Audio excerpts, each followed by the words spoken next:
Dame de beber, temas de espiritualidad por el padre José María Iraburu.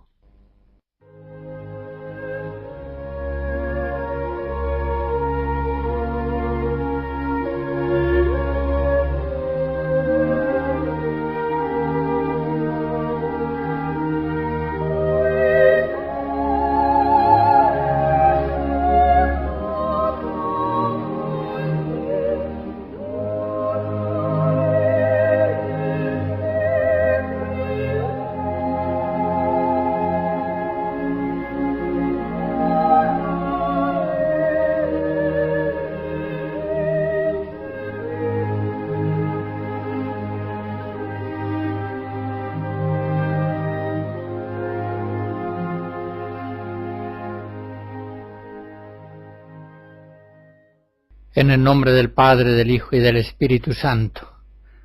Bendito eres, Señor, enséñame tus leyes. Mi alegría es el camino de tus preceptos, más que todas las riquezas.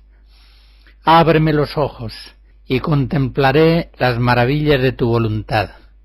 Salmo 118.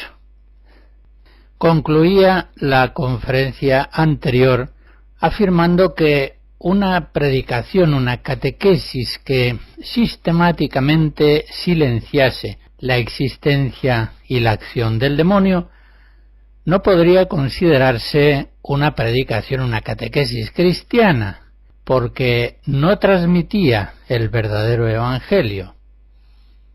Y sin embargo encontramos a veces silencios sobre el demonio tan persistentes que nos hacen pensar en una quiebra de la fe.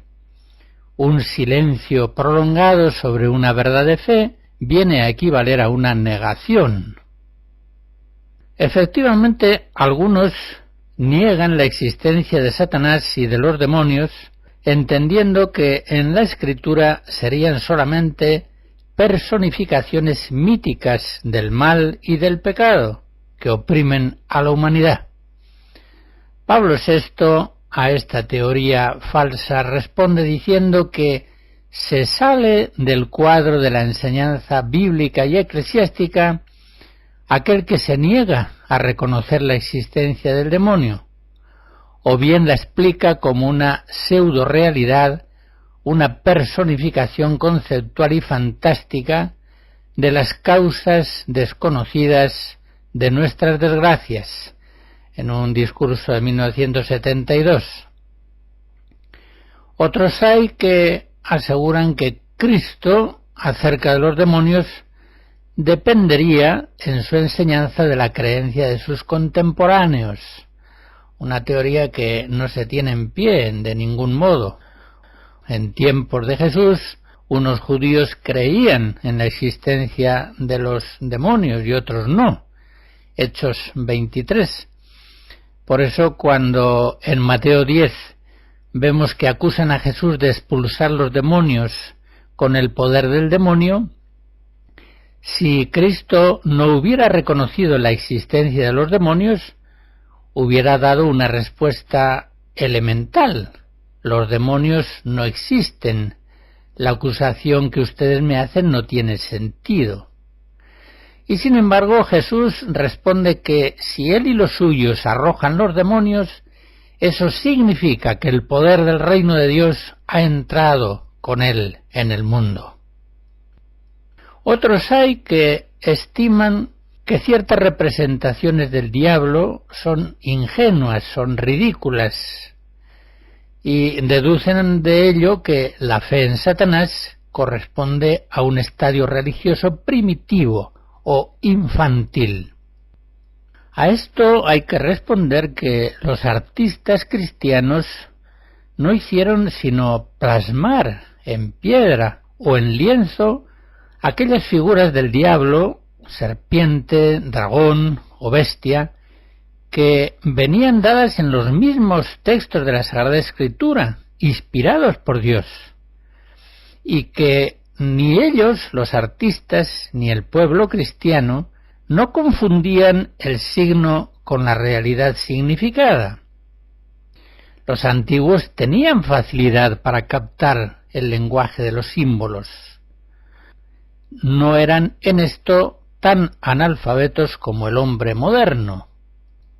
Los antiguos conocían la fe de la Iglesia, habían recibido un catecismo sencillo y suficiente, por el cual sabían que los demonios eran ángeles caídos, por tanto eran espíritus que no tenían cuerpo, no tenían pezuñas, no tenían cuernos ni cola, sino que todos esos elementos y otros semejantes eran simplemente una forma simbólica de expresar la maldad de estas criaturas demoníacas.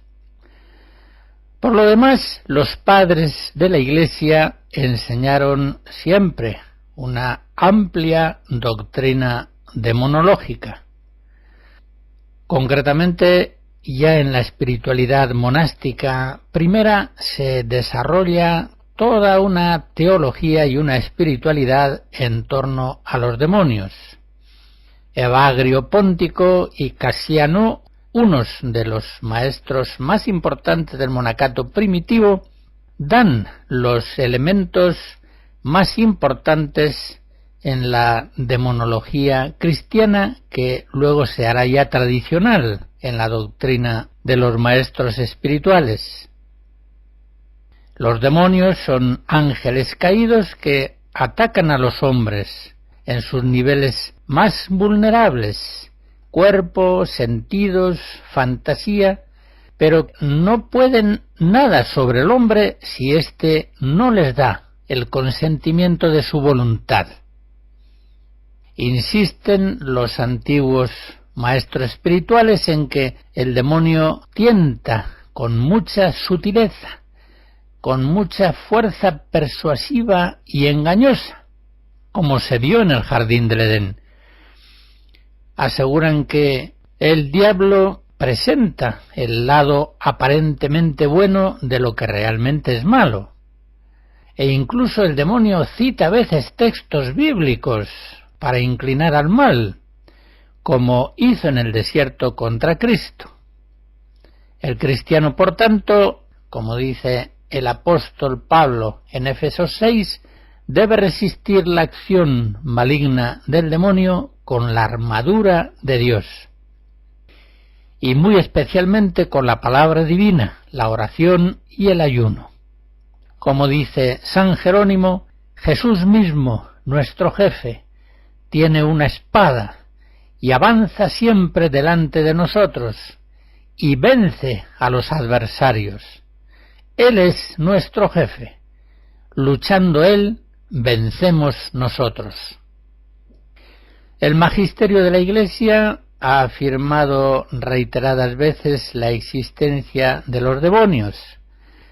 Dios es el creador de todos los seres visibles e invisibles.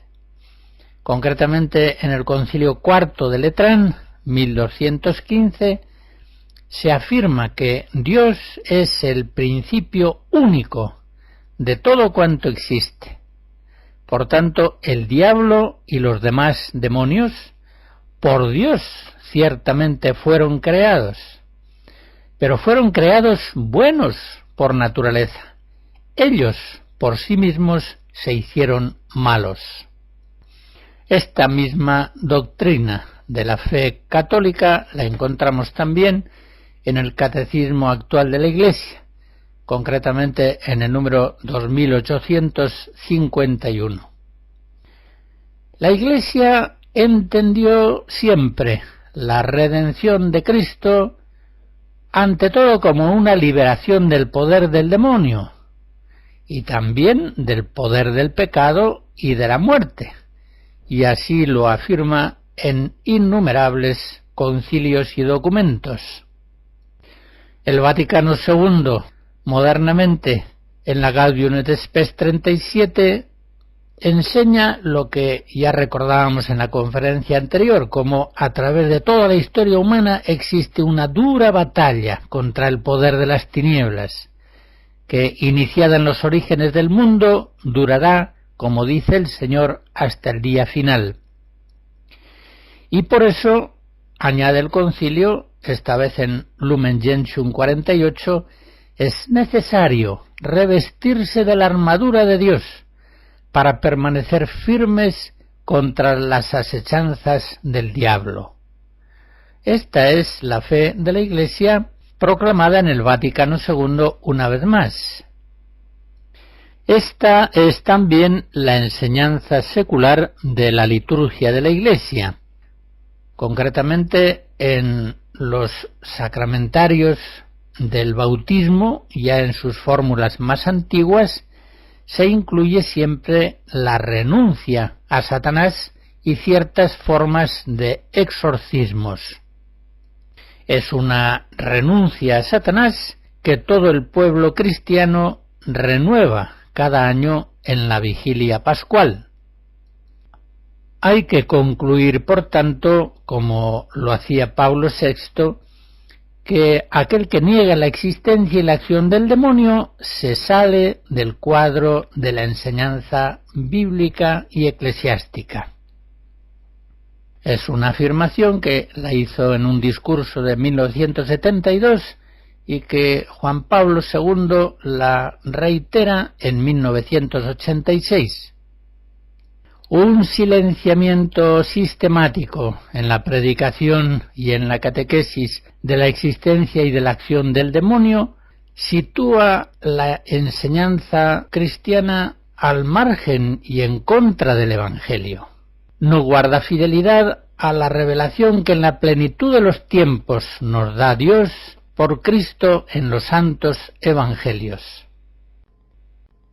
Segunda serie de fragmentos de la Misa de la Coronación, de Mozart.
Santo Tomás en la Suma nos dice que el oficio propio del diablo es tentar.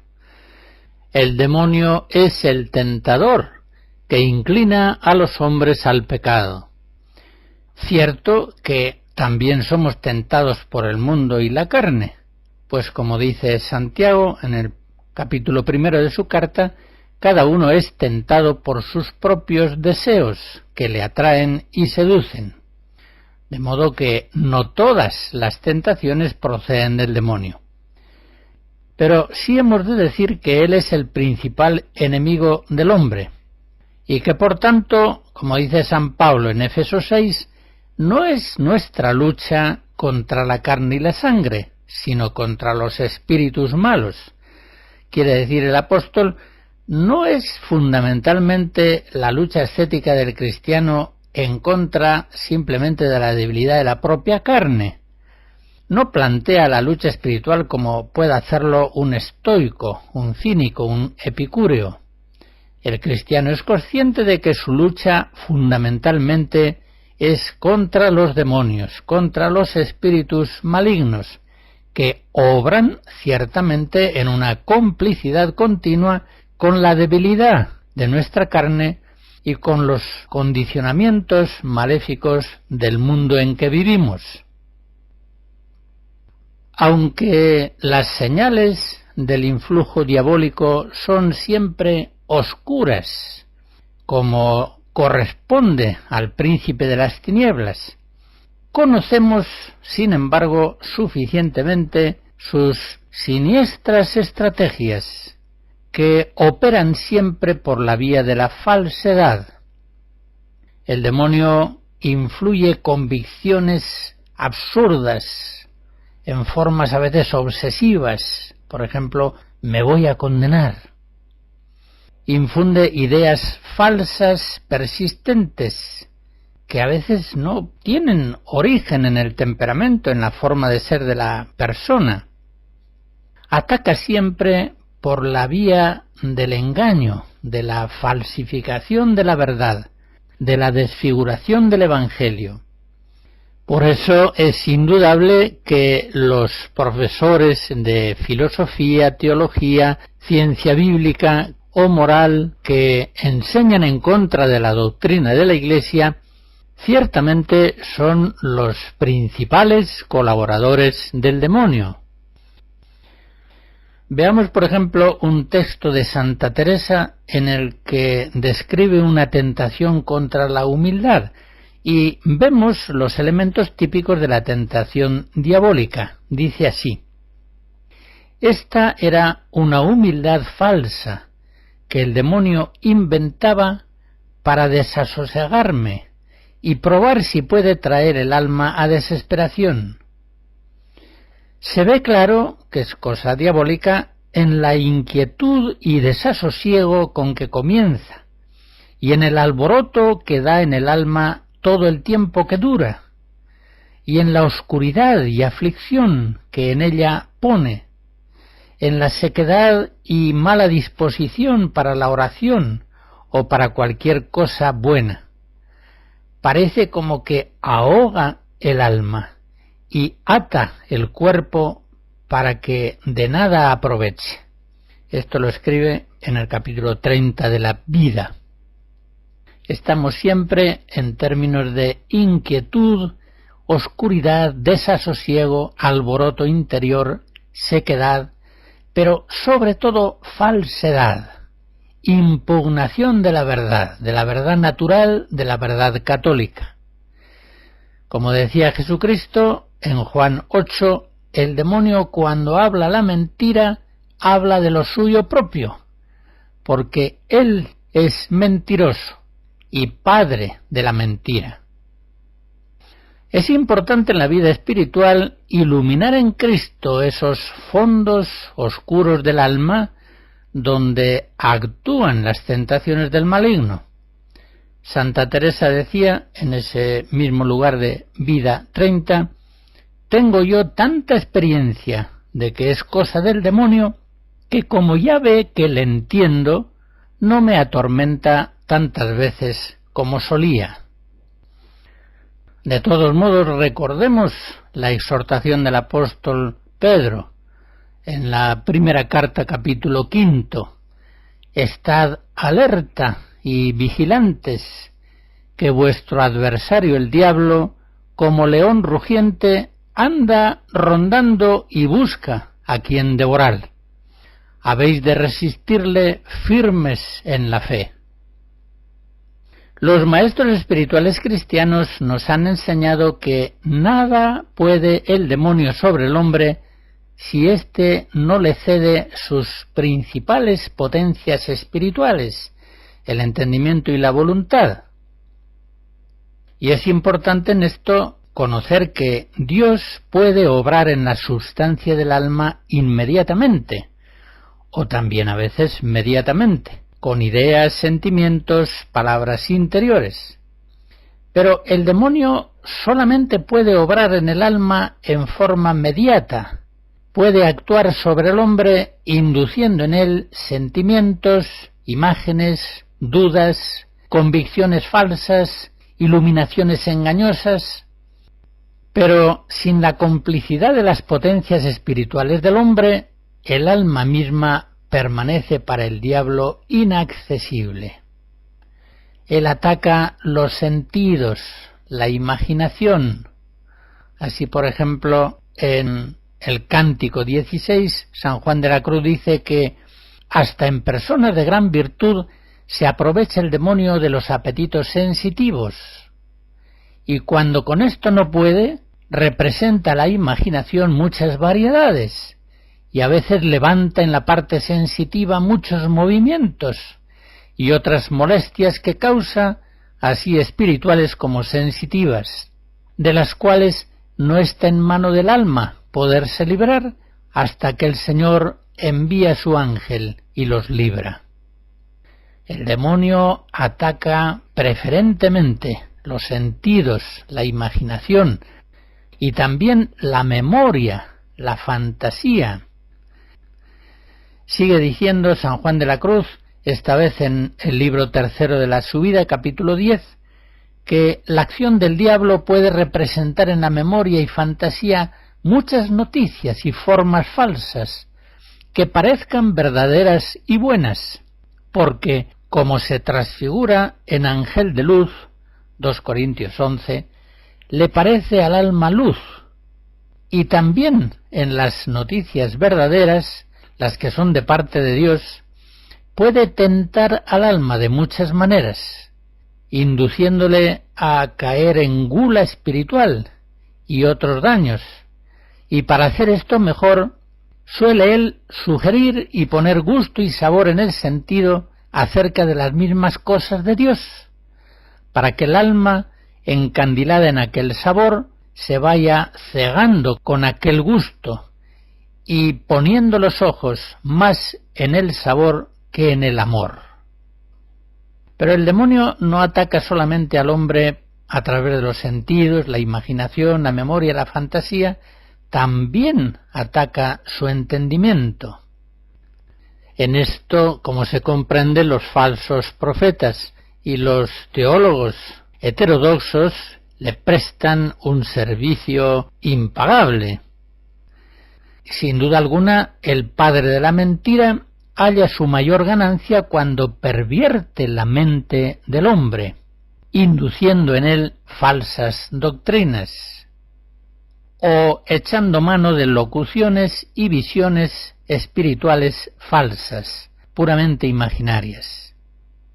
El demonio, dice San Juan de la Cruz, libro segundo de la Subida, capítulo 29, a estas personas siempre procura moverles la voluntad a que estimen aquellas comunicaciones interiores y que hagan mucho caso de ellas, para que se den a ellas y ocupen el alma en lo que no es virtud, sino ocasión de perder la virtud que tuviesen.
Por muy oscuras y engañosas que sean las tentaciones del demonio, la Iglesia conoce mucho acerca de ellas, por la revelación y también por la experiencia.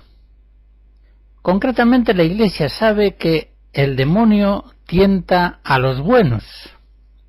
Y lo explico, a los pecadores les tienta por el mundo y la carne, y con esos cómplices le basta para perderlos. Pero el demonio se ve obligado a hostilizar directamente, a cara descubierta, a los santos, que ya están muy libres del mundo y de la carne. Eso explica que en las vidas de los santos hallemos tantas veces directas agresiones diabólicas. Esto se supo ya desde antiguo.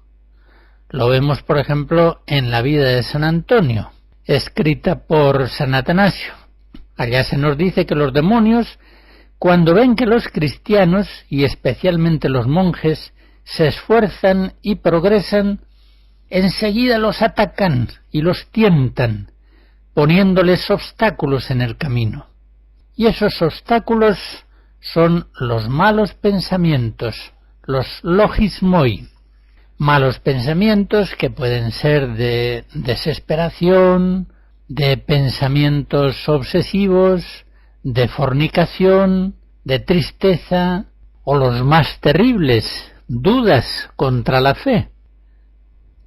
San Máximo Confesor, uno de los teólogos más notables griegos del siglo VII, en las Centurias sobre la caridad, advierte que los demonios combaten por medio de las cosas o por medio de los pensamientos pasionales unidos a las cosas. Por las cosas combaten a aquellos que están entre ellas, es decir, los laicos, los que están en el mundo, los que no han dejado las criaturas circundantes. En cambio, por los pensamientos combaten a aquellos que están separados de ellas, es decir, aquellos que han dejado el mundo. Repito la enseñanza de San Máximo Confesor. Los demonios combaten por medio de las cosas o por medio de los pensamientos. Por las cosas combaten a aquellos que están entre ellas. Por los pensamientos a aquellos que están separados de ellas.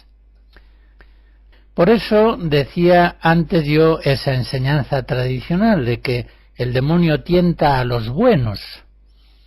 A los que llevan una vida mundanizada y pecadora, le basta al demonio con las tentaciones del mundo y de la carne. Pero, en cambio, a aquellos que por una vida de virtud han superado la carne mortificándola en sus malas inclinaciones y viven libres del mundo, a esos el demonio se ve obligado a tentarles directamente. Lo vemos, como antes decía, muy frecuentemente en la vida de los santos. Santa Teresa de Jesús, en Vida 31, confesaba que son tantas las veces que estos malditos me atormentan y es tan poco el miedo que les tengo al ver que no se pueden menear si el Señor no les da licencia, que me cansaría si las dijese.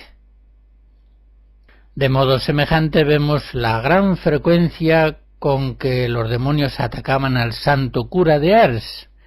Una vez le preguntaron si le tenía miedo al demonio, ya que durante tantos años le había asediado terriblemente, y el santo cura contestó: «Oh, no, ya somos casi camaradas».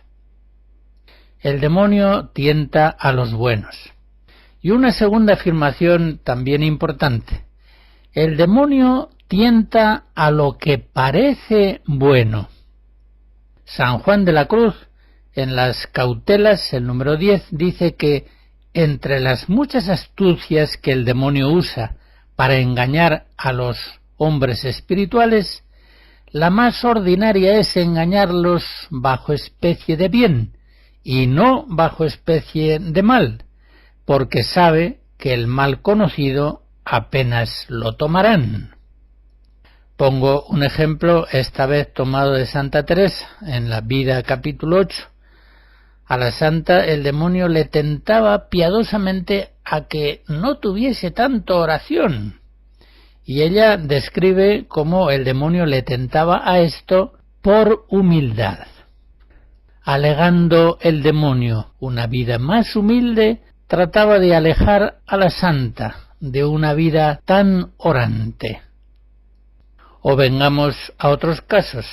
A un cristiano especialmente llamado por Dios a una vida retirada y contemplativa, seguro que el demonio le tentará llamándole a una vida excelente, pero una vida exterior, al servicio de los pobres, del apostolado.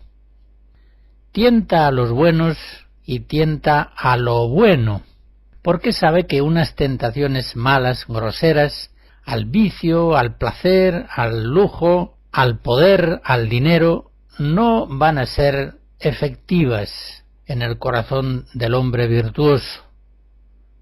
Y a otras personas a las cuales ha puesto Dios en una vida apostólica sumamente activa, el padre de la mentira les tentará llamándoles al retiro contemplativo y clausurado. Siempre estamos por la vía del engaño. Siempre estamos ante tentaciones por las cuales el diablo, presentando algo que de suyo es bueno, trata de desviar a los buenos de aquellas obras buenas que la voluntad de Dios providente quiere para ellos. Las tentaciones del diablo revisten a veces caracteres especiales, de intensidad, de profundidad, que conviene que conozcamos, aunque sea a grandes rasgos. Podemos distinguir sobre todo la obsesión demoníaca de la posesión diabólica. En la obsesión el demonio actúa sobre el hombre desde fuera. Aquí la palabra obsesión tiene el sentido latino de asedio, no tiene el significado vulgar de idea fija. La obsesión es el asedio por el cual el diablo externamente trata de afectar las potencias espirituales del hombre, sobre todo las inferiores, y suscita en ellas violentas inclinaciones malas, repugnancias insuperables, impresiones pasionales muy fuertes, angustias, etc., todo lo cual, por supuesto, se distingue difícilmente de las tentaciones ordinarias, como no sea por su violencia y duración. La obsesión externa afecta a cualquiera de los sentidos externos, induce en ellos impresiones a veces sumamente engañosas en la vista, el oído, el olfato, el tacto. Aunque más espectacular, estas obsesiones no tienen tanta peligrosidad como las obsesiones internas. Las obsesiones diabólicas, sobre todo las internas, pueden hacer mucho más daño a los cristianos carnales. Por eso Dios nos suele permitir que quienes todavía están débiles en la vida de la gracia se vean atacados por estos asedios diabólicos. Pero tenemos también la posesión diabólica. En ella el demonio entra en la víctima y la mueve despóticamente desde dentro. Pero adviértase bien que aunque el diablo haya invadido el cuerpo de un hombre y obre en él como en propiedad suya, no puede influir en la persona como principio intrínseco de sus acciones y movimientos, sino por un dominio extrínseco y violento, que de suyo es ajeno a la sustancia del acto. Quiero decir con esto que la posesión diabólica afecta al cuerpo, pero el alma no es invadida, conserva la libertad, y si se mantiene unida a Dios, puede estar en gracia durante la misma posesión. conocemos datos históricos de hombres virtuosos en los que permitió Dios durante un tiempo que se diera una posesión diabólica real. Sí es cierto en todo caso, y así lo aseguran exorcistas experimentados, que muchos casos de posesión diabólica han venido precedidos de una vida de pecados graves y también de experiencias espiritistas, de incursiones en la magia y de otras perversiones supersticiosas que la Iglesia y ya la misma Biblia desde antiguo prohíbe tajantemente. Ya sabemos que para muchos cristianos modernos la posesión diabólica no existe, sino que la atribuyen simplemente a trastornos psicológicos. Sin embargo, este convencimiento es inconciliable con la revelación en la Escritura, concretamente con lo que el Evangelio nos muestra en la vida y en la enseñanza de Jesús. Hoy cualquier exégeta ha de reconocer que los relatos de expulsión de demonios pertenecen al fondo más antiguo de la tradición evangélica.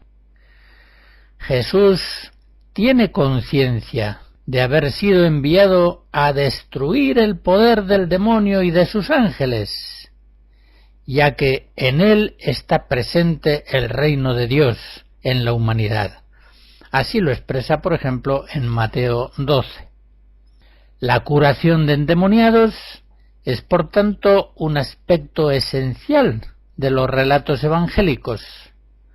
Significativamente, los demonios vienen echados con el poder de Dios, y no, como en los actos mágicos, mediante un conjuro dirigido a un espíritu, ni acudiendo al recurso de medios materiales.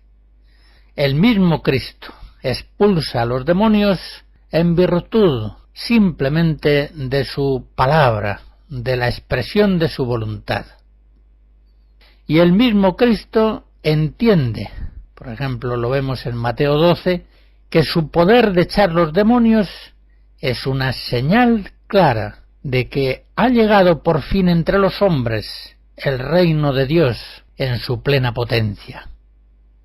Una persona que negase la realidad de las posesiones diabólicas, al menos en algunos casos, se opondría directamente a la fe católica.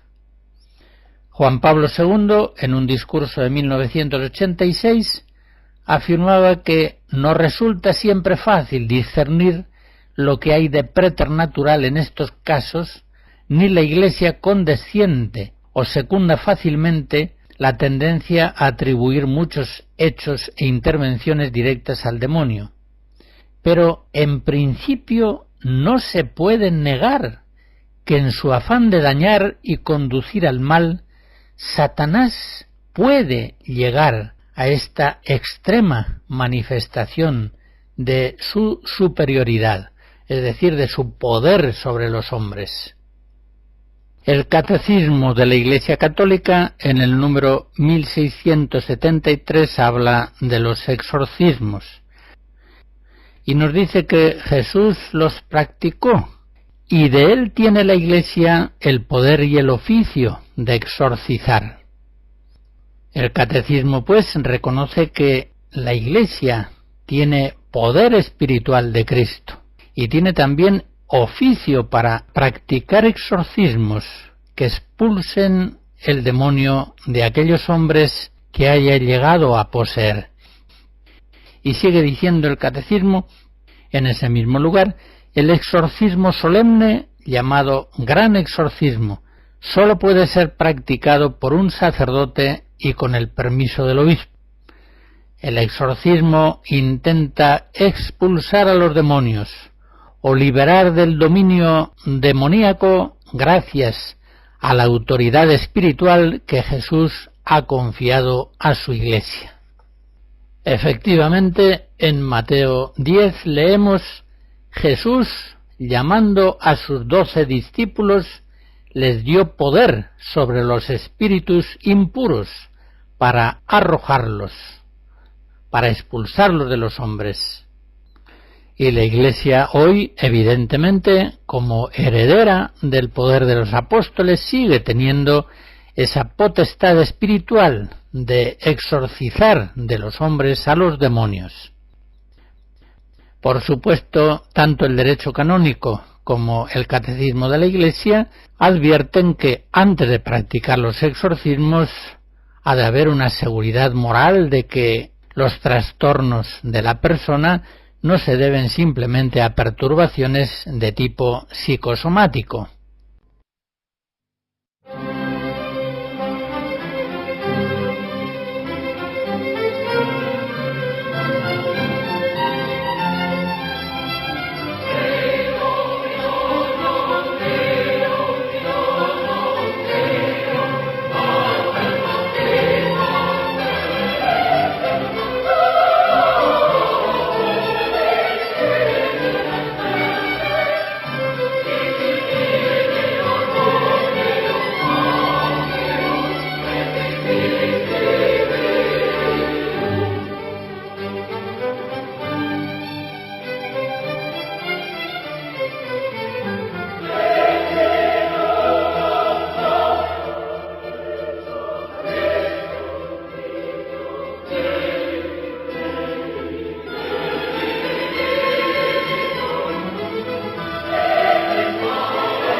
Vengamos finalmente a estudiar la lucha contra el demonio, las armas que Cristo nos da para vencerle. Y partimos del convencimiento de que el demonio es el enemigo más peligroso, peor que el mundo y que la carne. San Juan de la Cruz, en Cántico 3:9, nos dice que las tentaciones y astucias del demonio son más fuertes y duras de vencer y más dificultosas de entender que las del mundo y la carne. Y también sus hostilidades se fortalecen con estos otros dos enemigos, mundo y carne, para hacer al alma fuerte guerra. En este sentido, un tratado de espiritualidad que, al describir la vida cristiana y su combate, ignore la lucha contra el demonio, difícilmente puede considerarse un tratado de espiritualidad cristiana, porque se aleja totalmente de la Biblia y de la tradición de la Iglesia. Un tratado de espiritualidad que no habla del demonio, que lo ignora sistemáticamente, no es un tratado de espiritualidad cristiana. Imagínense ustedes un manual militar de guerra que omitiera hablar de la aviación enemiga, que sin duda es hoy el arma más peligrosa de una guerra. Sería un manual militar completamente inútil. Insistimos en la enseñanza del apóstol Pablo, nuestra lucha no es simplemente contra la carne y la sangre, es contra los espíritus del mal, contra los demonios. Por tanto, la armadura de Dios es necesaria para vencer al enemigo. Y ya Pablo VI advertía que hoy se presta a esto poca atención. Se teme, quizá, decía el Papa, volver a caer en viejas teorías maniqueas o en terribles divagaciones fantásticas y supersticiosas. Hoy, sigue diciendo el Papa, prefieren algunos mostrarse valientes y libres de prejuicios y tomar actitudes positivas. Dice esto en un discurso de 1972. Pero ya se comprende que la decisión de eliminar ideológicamente un enemigo que sigue siendo obstinadamente real solo consigue hacerlo más peligroso. Una estrategia militar que decide eliminar ideológicamente la aviación enemiga no se va a librar por eso de sus bombardeos y de sus mortíferos misiles. Un combate espiritual en el que se ignora la acción del maligno está condenado absolutamente al fracaso. Hace que el cristiano acuda al combate espiritual como si fuera un niño que con un arco de flechas de juguete pretendiera enfrentarse a tanques acorazados. Es necesaria la armadura de Dios que describe San Pablo en Éfesos 6. Dice el apóstol: confortaos en el Señor y en la fuerza de su poder, revestíos de toda la armadura de Dios, para que podáis resistir ante las asechanzas del diablo. En las tentaciones de Jesús en el desierto vemos cómo la espada de la palabra tiene una fuerza irresistible para romper los lazos engañosos del maligno. Y junto a la fuerza de la palabra divina, la oración. Por eso dice Jesús: orad para que no caigáis en la tentación. Lucas 22. Y en otra ocasión, Marcos 9, dice que cierta especie de demonios no puede ser expulsada por ningún medio si no es por la oración. En ese texto aludido antes de San Pablo se afirma la necesidad de revestirse de la coraza de la justicia, es decir, venciendo el pecado se vence al demonio. En Éfesos 4 dice el apóstol: no pequéis, no deis entrada al diablo. Y el apóstol Santiago dice algo semejante: someteos a Dios y resistid al diablo, y él huirá de vosotros.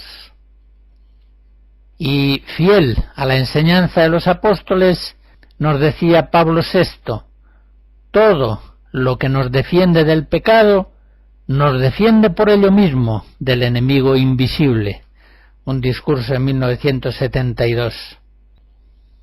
Alude también San Pablo en Éfesos 6 al escudo de la fe, que nos libra de las flechas encendidas del maligno. Efectivamente, la fidelidad a la doctrina y a la disciplina de la Iglesia es arma potentísima para librarse de los engaños del demonio. Santa Teresa de Jesús decía: tengo por muy cierto que el demonio no engañará, no lo permitirá Dios, al alma que de ninguna cosa se fía de sí y que está fortalecida en la fe. A esta alma, como tiene ya hecho asiento fuerte en estas verdades, no la moverían cuantas revelaciones pueda imaginar, no la movería un punto de lo que mantiene la Iglesia. Vida, capítulo 25. Los sacramentales de la Iglesia, la cruz, el agua bendita, son ayudas preciosas en la lucha contra el demonio. Como un niño que corre a refugiarse en su madre cuando se ve en peligro, así el cristiano, asediado por el diablo, tiende, bajo la acción del Espíritu Santo, a buscar el auxilio de la Madre Iglesia. Y los sacramentales son precisamente, como dice el Vaticano II en la Sacrosanctum Concilium número 60, son auxilios de carácter espiritual obtenidos por la intercesión de la Iglesia. Acudamos, pues, al crucifijo en las tentaciones diabólicas.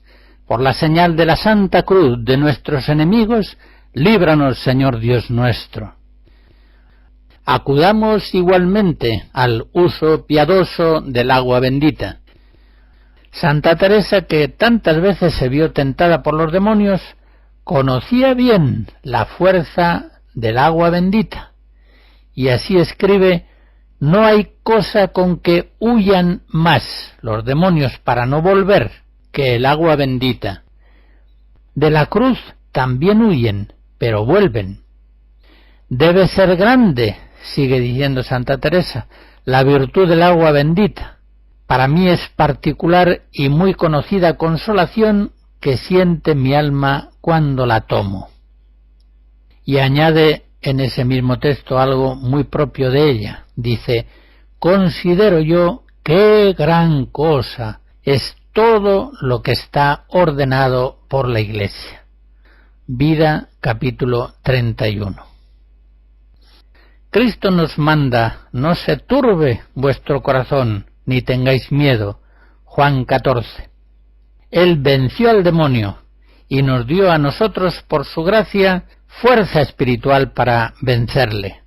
El demonio es, pues, una fiera encadenada que no puede dañar al cristiano si éste culpablemente no se le acerca y se le entrega.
En todos los tiempos de la Iglesia, como lo muestra el Apocalipsis, los diablos luchan contra los hombres, contra la Iglesia. Pero como nos dicen los papas, en los tiempos modernos este combate se ha hecho más fuerte que nunca. De ello hablaremos, Dios mediante, en la próxima conferencia que tratará sobre el mundo en cuanto enemigo del reino de Cristo. La bendición de Dios Todopoderoso, Padre, Hijo y Espíritu Santo, descienda sobre ustedes y les guarde siempre. Amén.